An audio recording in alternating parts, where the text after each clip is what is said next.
Olá a todos, sejam muito bem-vindos a mais um Café com Journal, com as atualizações da última semana na cardiologia. Sabemos que a aplicabilidade da troponina no contexto de emergência na avaliação diagnóstica e prognóstica de eventos coronários agudos já é muito bem estabelecida. O seu uso em pacientes ambulatoriais com quadros estáveis ainda carece de estudos e validação. Recentemente, o estudo PROMISE comparou a realização de angiotomografia de coronárias a métodos funcionais não invasivos em pacientes com dor torácica estáveis sem doença coronária conhecida. Dentre os participantes que consentiram, foram coletadas amostras de troponina I de alta sensibilidade com contagem molecular individual antes da realização dos exames de imagem.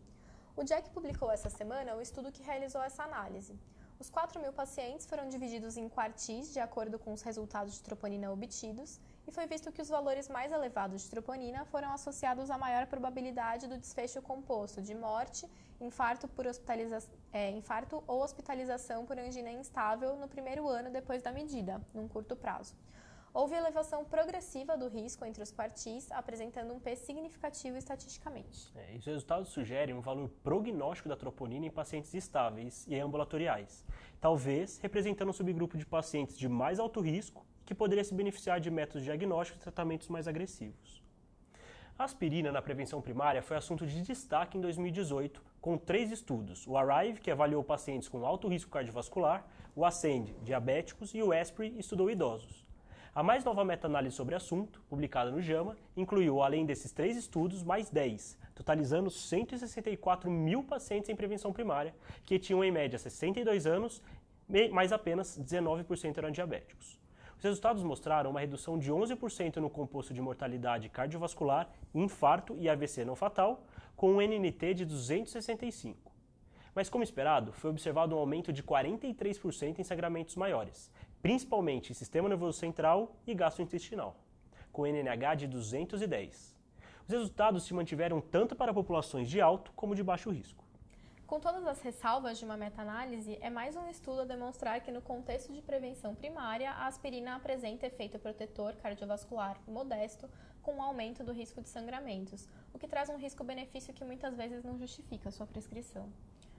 No último ano, tivemos também um estudo de impacto apresentado no ESC, que foi o Scott Hart 5 anos. Esse estudo demonstrou uma redução no desfecho composto de mortalidade por doenças coronárias ou infarto não fatal em 5 anos, nos pacientes com doença coronária estável que fizeram angiotomografia de coronárias, comparado a pacientes na avaliação padrão.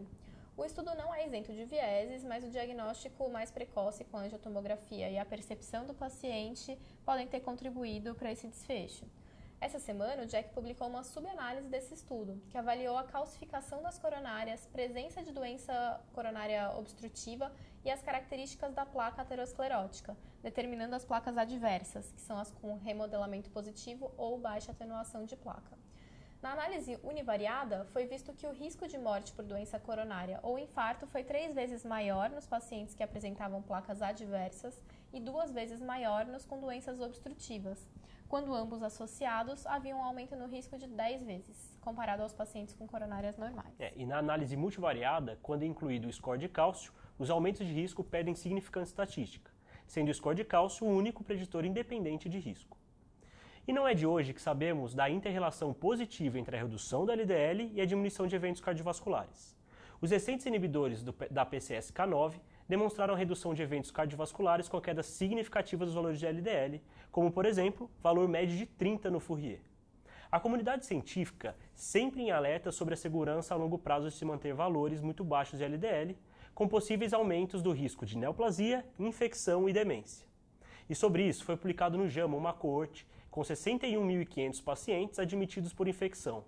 Foram feitas análises clínicas e genéticas do LDL e observou-se que baixos níveis de LDL estavam associados com o aumento do risco de sepse e de admissão na UTI.